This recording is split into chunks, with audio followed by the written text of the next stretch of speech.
Tudo começa no passado com alguém sendo derrotado pelo estilo sem espadas. Após a rebelião, o Shogun Yanari, temendo o poder do herói da rebelião Mutsue, o exilou junto de sua família para uma ilha desabitada. Já são 20 anos com ninguém além deles na ilha. Chichika vive com sua irmã. O pai deles faleceu faz um ano e deixou o estilo sem espadas como herança para o rapaz. Ele sai para buscar água e vê pela primeira vez na vida alguém do continente e também uma espada. A moça descobre que Mutsue faleceu e o líder do estilo sem espadas agora é Chichika. Ela até pensa que o corpo dele é forte e ele não é muito feio. Passa no teste. Ela se apresenta. Seu nome é Togame. E como estrategista do exército do shogunato, ela está ali para testar o estilo sem espadas. Não começa tão bem, já que ela tropeça numa pedra e cai desacordada. Nanami, a irmã, fica muito curiosa com quais assuntos Togame teria para tratar. O estilo sem espadas é uma arte secreta que foi mostrada publicamente apenas pelo pai deles. Togame acredita nas palavras como prova de força. Nem precisa de teste de verdade. Ela é uma estrategista, não uma espadachim. Ela pergunta se Chichika gostaria de dominar o mundo, mas ele responde que não.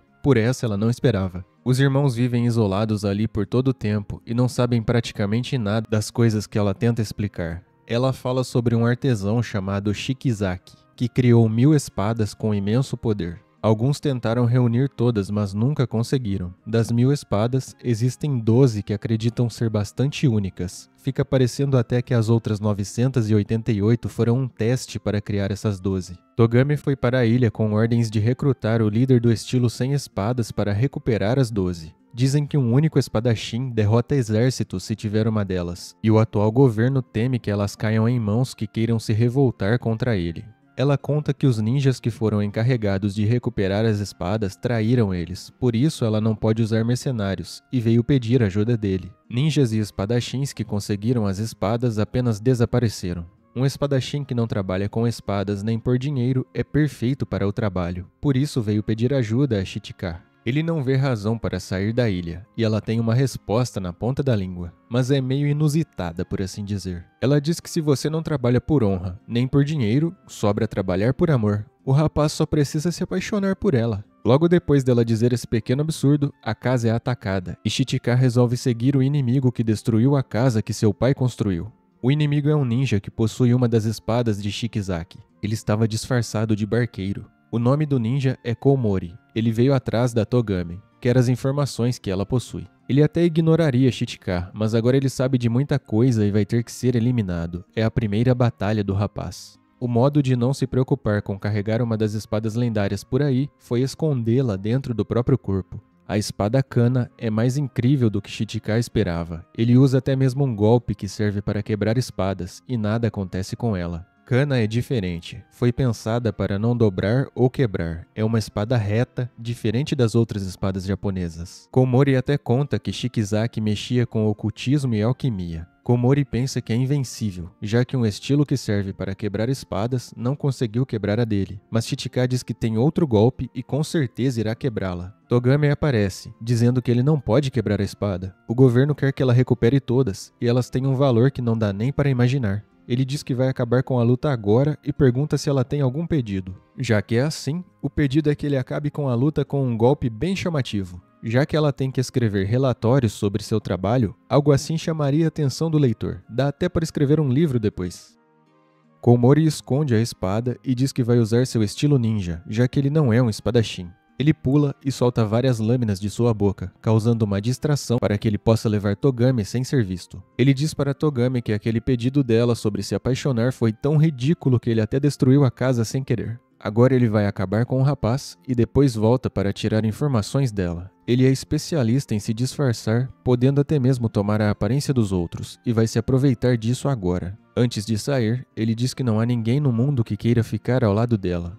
Ele pensa em toda uma estratégia para enganar o rapaz, mas quando vem correndo na direção dele, leva uma no estômago que solta até a espada. Chichika já tinha falado antes que não é bom em pensar. Ele nem imaginava que não era Togame ali, mas agora ele sabe que é Komori por ter cuspido a espada. A realidade é que ele não sabe nem diferenciar as pessoas. Além de seu pai, só tinha visto sua irmã de diferente até hoje. Koumori faz um discurso sobre Togami ter ambição em seus olhos e querer pegar as espadas para se tornar grande dentro do exército. Quem estiver mais próximo do Shogun quando ele se for, o que não vai demorar muito tempo, vai ser o próximo a controlar tudo. Ela é filha do líder da última rebelião. Em outra época, teria se tornado uma princesa com castelo e um país para governar. A verdadeira motivação dela é a vingança. Chichika pensa sobre ela ter pedido ajuda a seu inimigo e pergunta se Koumori contou esse segredo dela para mais alguém. Ele diz que não.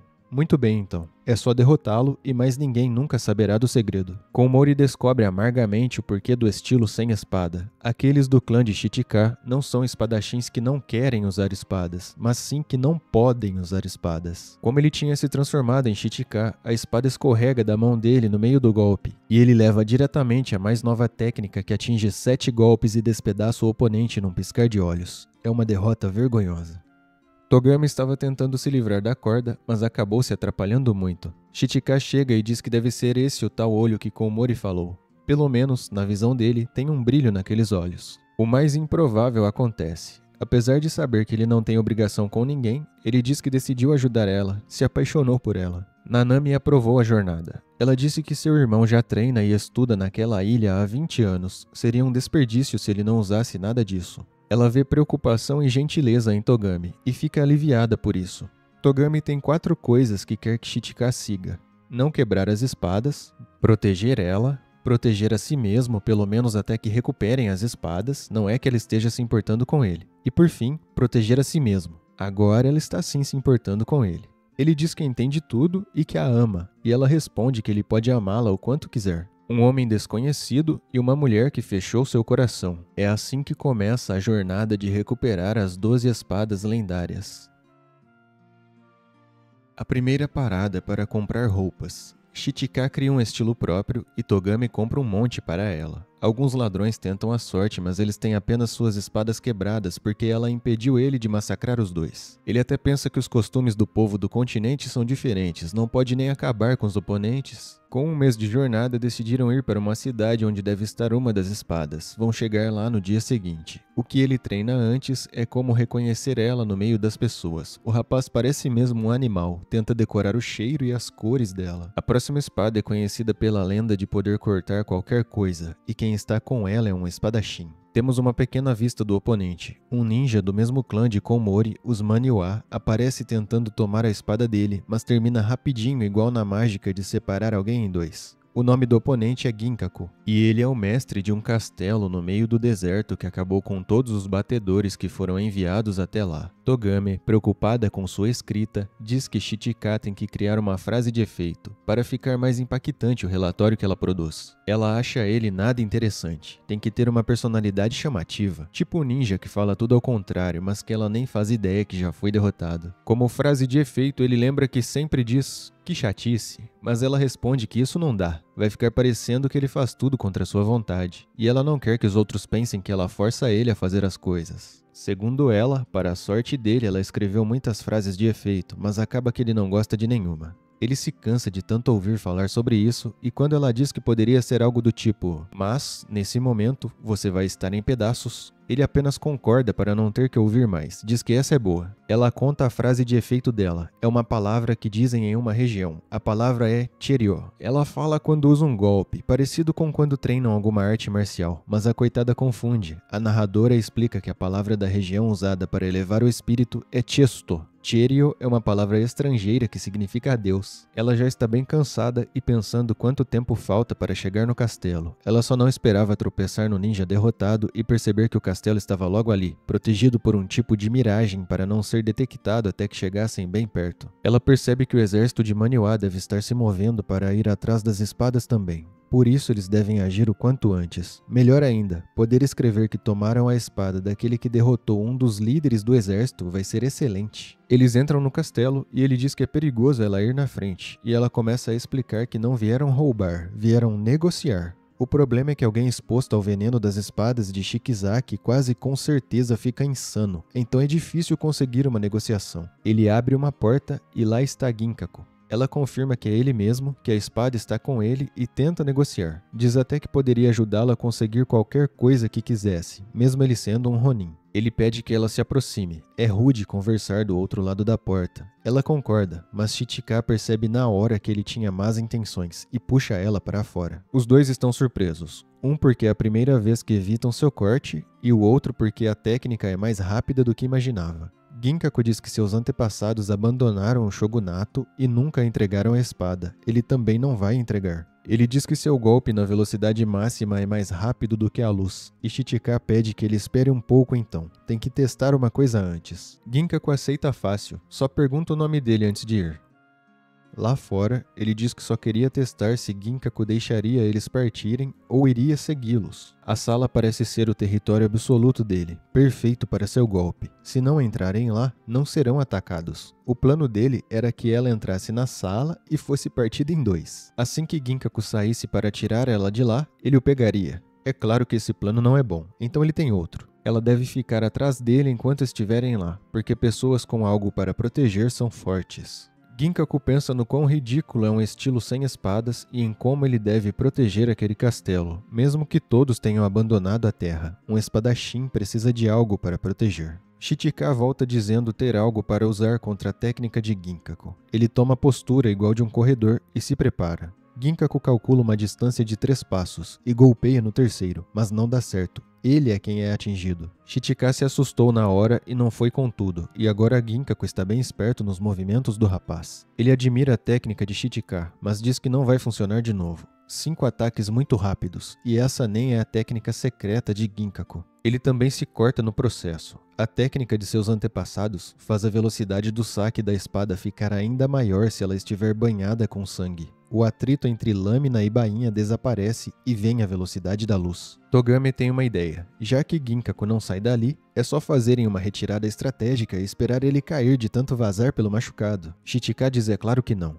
É agora que ele vai enfrentar Ginkaku com tudo. Ginkaku se certifica que não teria como Togame trocar a espada por qualquer coisa que ele quisesse, já que o que ele queria era que a região voltasse a ser como antes. Ele só queria proteger alguma coisa, e aquilo ali do jeito que está é o que restou para ele proteger. Agora ele vai mostrar sua técnica secreta e diz que se tiver uma, Chichika deve mostrar também. Ele responde que vai mostrar, mas nesse momento Ginkaku estará em pedaços. O começo da técnica não é lá muito bom para Togame, mas Chichika descobriu que Ginkaku não pode cortar um inimigo que está acima. É assim que ele ganha com um belo chute. Ela fica bem irritada com ele ter usado ela como parte do golpe. Chichika aprendeu com a batalha que não é porque uma pessoa tem algo para proteger que ela vai se tornar forte, e também que há pessoas que precisam de algo para proteger para continuar vivendo. Ele pergunta o que vai acontecer com aquela região, e ela responde que provavelmente vai perecer em algum momento. O shogunato a abandonou, mas deve continuar existindo por muito tempo, talvez não como um castelo. Para ela, nem espadachins nem espadas podem vencer a natureza. Chichika concorda e pensa que as últimas coisas que Ginkaku diz foram bem legais. Seriam frases de efeito? Ela diz que não, eram últimas palavras, mas Chichika está proibido de pensar nas suas próprias por enquanto. Por fim, vemos Ginkaku pensando que finalmente pôde dormir em paz.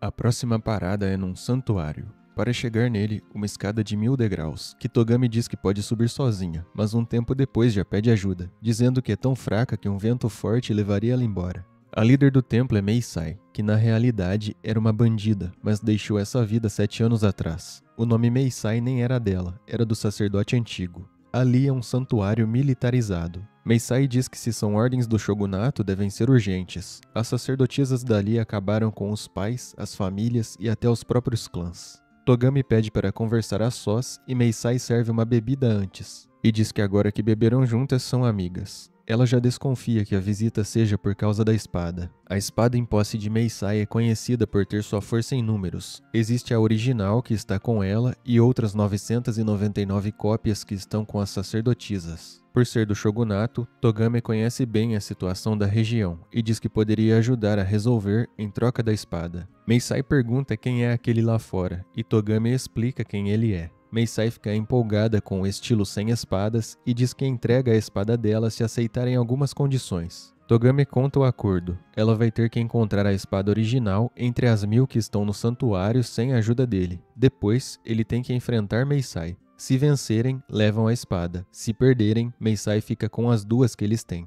Meisai percebeu algo em Togame. O cabelo de alguém só fica daquele jeito se acontece algo importante e ela parece ter um forte desejo de proteger sua verdadeira identidade. Parece ser filha de algum senhor feudal e estaria bem se o mundo fosse outro.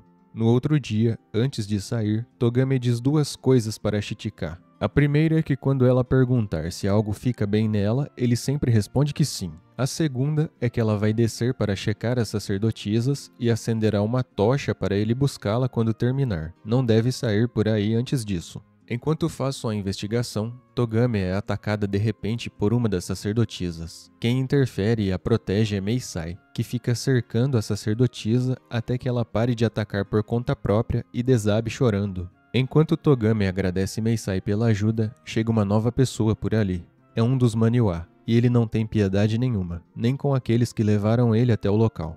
Chichika, enquanto anda por aí, resolve ajudar algumas sacerdotisas, mas elas parecem assustadas e saem correndo. Depois, veem que ele está fazendo o trabalho sozinho e voltam ao trabalho também. No fim, apenas gesticulam em agradecimento e vão embora. As duas que ficam sempre observando, vêm falar com ele e agradecer. Dizem que as sacerdotisas dali, em maioria, já estavam com o sacerdote anterior, mas algumas lutaram para chegar e conseguirem as espadas de Meisai, que tranquilizam a alma. Antes de sair, Chichika diz que não sente a aura que emana das espadas de Shikizaki vindo das delas, mas pode estar errado. As duas contam para Meisai isso das auras e ela resolve ir falar com ele. Ela agradece ele por ter ajudado as sacerdotisas e conta a história do santuário. Todas sofreram nas mãos de alguém e foram abandonadas. Portanto, as espadas que carregam são um mal necessário. Ela entregou as espadas para as sacerdotisas usarem o veneno de Shikizaki como remédio. Segundo ela, muito remédio vira veneno, mas às vezes o veneno pode ser remédio. As espadas devem ajudar a recuperar as mentes corrompidas. Não é certeza que as 12 espadas têm um poder além da compreensão humana. Mas Meisai diz que parece funcionar, pelo menos viu diferenças enquanto está com elas por 7 anos. Mesmo que se tire o veneno, uma mulher com o poder de uma espada pode se igualar aos homens. Os talismãs que cobrem o rosto são apenas para proteção, já que muitas das mulheres foram marcadas como criminosas.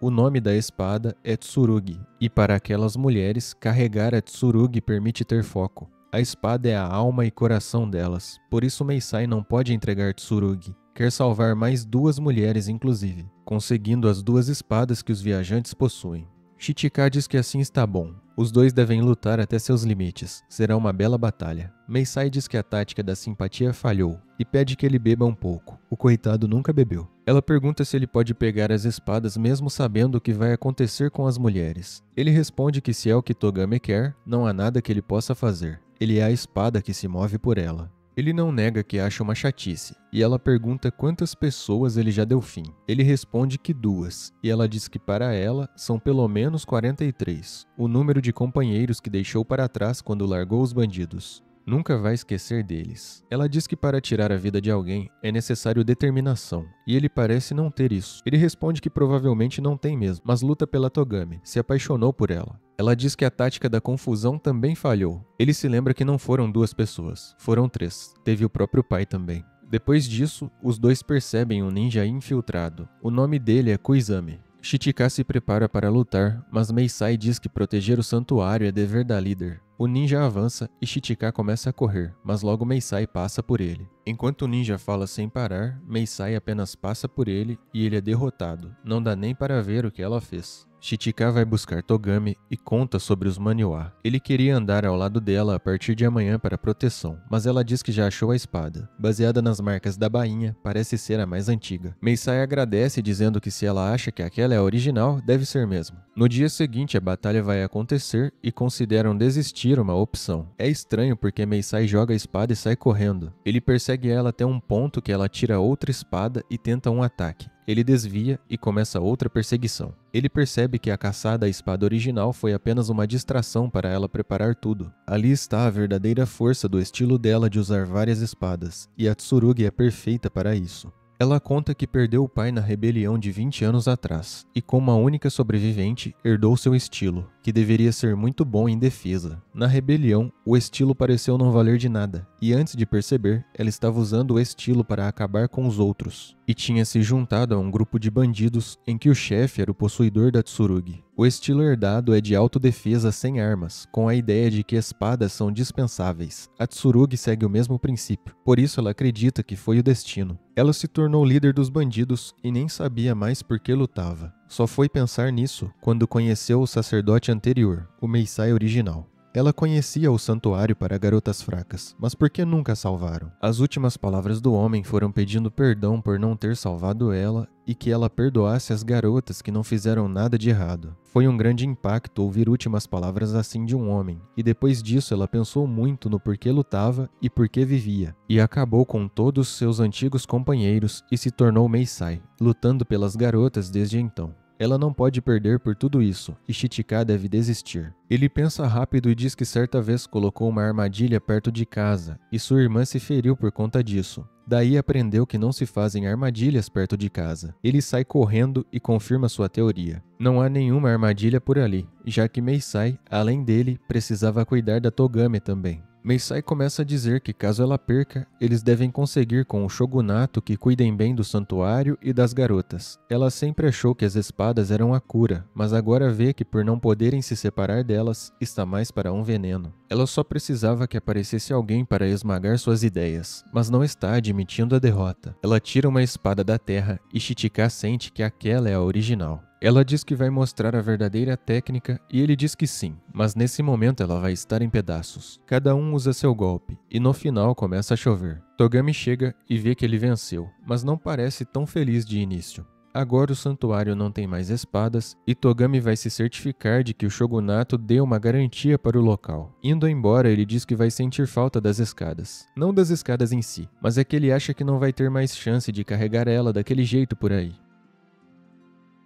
O próximo oponente é um homem que perdeu a maior parte de sua humanidade depois de se devotar demais à arte da espada. É um espadachim formidável, conhecido como o mais forte do Japão. E ele foi bem direto, mandou uma carta requisitando um duelo pela espada. Em meio às preocupações, Togame se pega pensando que Chichika não parece ligar muito para mulheres. Atacou a Meisai sem hesitar. Como será que ele se apaixonou por ela então? Deixando isso de lado, o duelo está marcado e vai acontecer em uma ilha. No mar, falando justamente sobre o casal que está reunindo as espadas, estão mais ninjas do Maniwa. Eles voam como borboleta, ferroam como abelha e consomem como louva-a-Deus. Trabalhando juntos, eles formam um esquadrão inseto. Togame pensa que se o espadachim sabe que eles têm 3 espadas, Maniwa também pode saber, e deve estar se movendo, e ela realmente está certa. Mas por enquanto eles não estão atrás dos dois, eles estão na ilha onde Chichika nasceu, e planejam pegar a irmã dele. O líder do esquadrão é o louva-a-Deus, e ele diz que ele vai pegá-la. Sendo filha do herói da rebelião,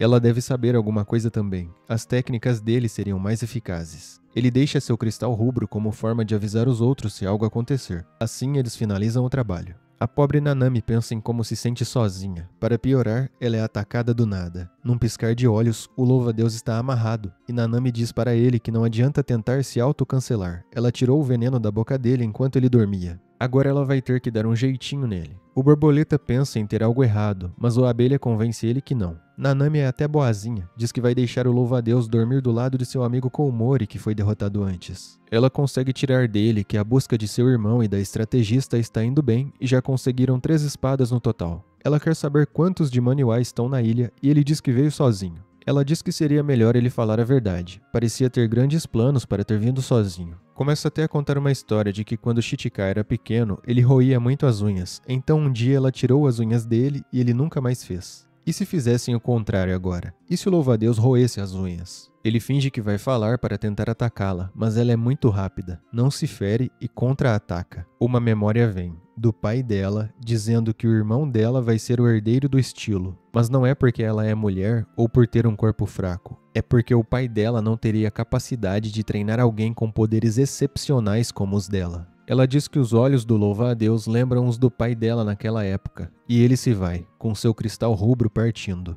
Já são 4 meses e o irmão dela só pegou 2 espadas. Ela pensa que vai ter que discipliná-lo quando voltar. Longe, Chichika até pensa quem será mais forte, o espadachim que está indo enfrentar ou a irmã dele. Os dois não querem acreditar no cristal, já que o louva-a-Deus era muito poderoso. Depois de conversar, o borboleta diz para o abelha observar de longe. Caso ele perca, o Abelha ganha depois com a informação que coletou. O mais jovem do esquadrão deve sobreviver. O Borboleta começa até a falar que depois dali ele vai se casar. No calor do momento, quase volta com o antigo hábito, mas diz para o Abelha guardar para ele que depois da batalha farão juntos. Cada um guarda metade do cristal, para estar junto do outro companheiro. Ele se apresenta para Nanami e é bem direto, diz que veio capturá-la. Ela se apresenta e pergunta o nome do de antes, não sabe porque não deu tempo para ele falar. Ele diz o nome do louva-a-Deus e confirma que o cristal estava mesmo certo. Sendo assim, ele pretende ir com tudo para cima dela, mas seria melhor pegar como refém.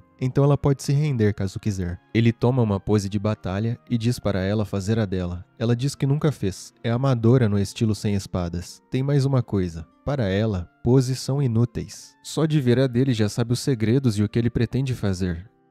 Ele consegue desviar e ela também. A técnica dele é interessante. Seus movimentos ignoram a gravidade. Pode segurar qualquer coisa, não importa o quão pesada, e até mesmo o galho mais fino é suficiente para aguentá-lo. Não importa o ataque que ela usar, só com a pressão vinda da mão dela, ele já vai flutuar e não ser atingido. Ele tem muito orgulho da técnica, e ela não se impressiona. O que a impressiona é quanto tempo ele deve ter levado para aprender a técnica que deve ter demorado para ser aperfeiçoada, passando de geração em geração. Ela inveja isso, já que ela não sabe o que é esforço. Ela diz que já viu bastante, e é hora de acabar com ele. O Abelha tem certeza que ela usou a mesma técnica do Borboleta. Além disso, para acabar com ele, ela usou a técnica do louva-a-Deus. Ela inveja alguém que tenha sido treinado, e por isso começou a observar. Ao ver uma vez, ela lembra a técnica. Ao ver duas, ela domina. Seu método de treino é a observação. Ela percebeu que alguém estava vendo, mas teve uma crise de tosse do nada. O Abelha pensa que é a chance que precisava e atinge as costas dela com alguma coisa que ele joga.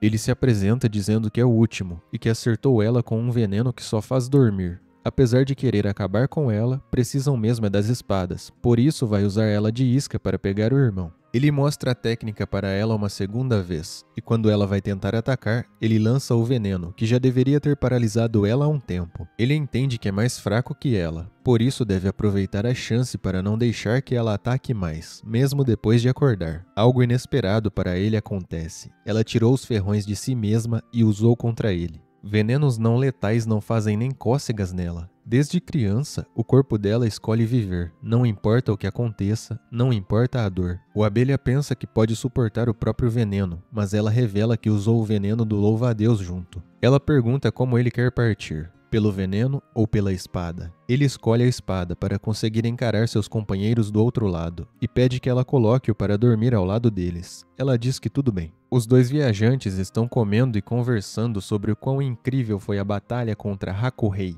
o ex-espadachim mais forte do Japão. Sem as estratégias dela, ele não estaria vivo, e sem a habilidade dele, de nada adiantariam as estratégias. Ela mudou a opinião sobre ele e ele se apaixonou de novo por ela. Hakurei tinha técnicas incríveis, tanto com os pés quanto com a espada. Parece até que a lenda dele poder cortar o sol poderia ser verdadeira, com suas habilidades e a espada que ele tinha. De tudo, o que incomodou Shichika foi Hakurei dizer que o estilo sem espadas foi abandonado pelo Shikizaki, e que existe uma linhagem Kiki. O nome completo é Kiki Shikizaki. Também é estranho que Hakurei chamou a si mesmo de criação falha. Não adianta ficar tentando adivinhar o que tudo quer dizer. O importante é que pegaram a quarta espada sem danificá-la e devem partir para a próxima, que é conhecida por possuir uma defesa inigualável. O oponente é o capitão de um navio pirata. Shichika agora tem o título de mais forte do Japão, e pensa que Hakurei não era tão forte quanto sua irmã. Ela pensa que a tal técnica final do irmão tem um grande ponto fraco que seria melhor avisá-lo. Talvez seja melhor ela se juntar à caçada também. Se você está assistindo no futuro, já clica aí do lado para assistir o próximo episódio, mas se você está assistindo no dia do lançamento, clica no outro botão para se inscrever e não perder os próximos.